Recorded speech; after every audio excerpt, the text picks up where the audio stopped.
Welcome to the channel. If you're using a Samsung Galaxy and you're tired of annoying ads appearing while browsing the internet, using apps, or even interacting with certain features of your phone, don't worry. In this video, I'll show you a very simple and effective way to reduce and block a lot of unwanted ads without rooting your Samsung or installing complicated software.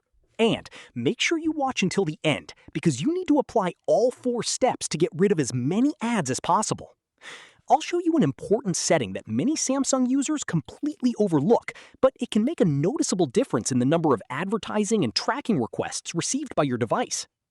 After enabling this setting, your Samsung will block many advertising and tracking domains before their content can even load.